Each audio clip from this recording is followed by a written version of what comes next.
Right then, 5G hysteria. It's one of them, isn't it? It's one of them. It's another one of the chemtrail kind of things. It's like, why would these elites want to like destroy the environment? Well, they don't say it's that. They say that they want to depopulate, right? The thing is, why the mass immigration, right? Why this sudden need to boost the population in their eyes to turn us all into these serfs and all that for more coin or whatever, for the shekels and all that. So, would they really want to swim in this environment? They'd have to swim in the same environment that we do because, you know, it's going to be everywhere apparently. So why would they want to depopulate themselves unless they're some kind of lizard people? I don't know. I don't see it as much as a worry as some people in the conspiracy circuit. It's like, oh, they're going to depopulate and all that. We really don't have a clue, do we? We don't know. And it's best to just say you don't know than to jump to going through all of these hoops and hoops. They're doing this and they're doing that. And I was part of this conspiracy circuit for quite some time myself in my day, and it was mad. I mean, it takes you to all kinds of places that these elites probably want you to look at. You know, they want you looking out of space and thinking that there's aliens coming to do it, and they're doing all this and shape-shifting around. Shape-shifting. Right, so, you know, it's one of them. It's another one of the chemtrail things. You can't disprove it, you can't prove it, we just don't know.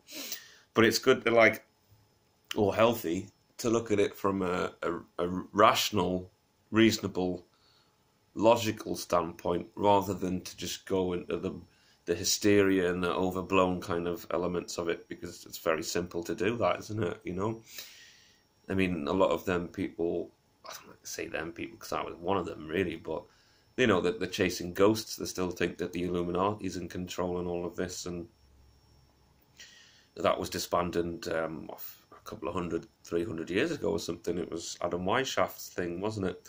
Doesn't exist. But it's easy to like fall into that because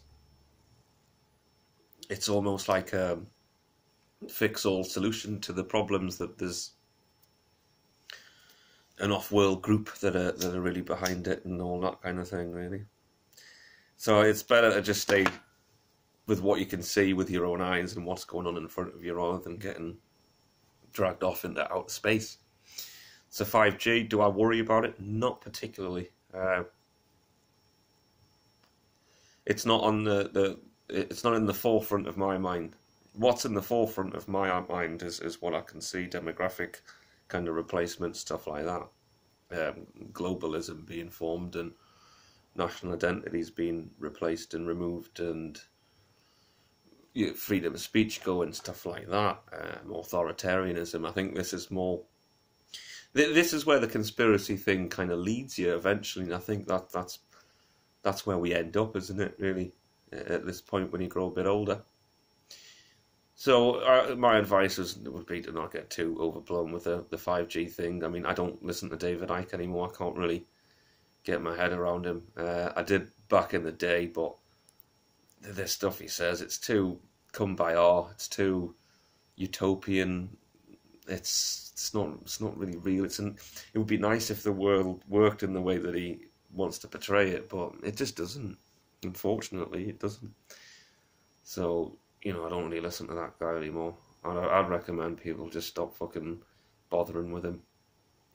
But people kind of don't want to let go. They kind of look at him like some old granddad figure who's this old wise granddad, kind of helping them out. But it's not for me anymore. Don't get me wrong, I used to quite like his work and that. Learned a lot of stuff, but you need to, as he says, you take what you want and leave the rest. So I took what I needed and then I moved on. I recommend a lot more people do that, you know. Anyway, good night.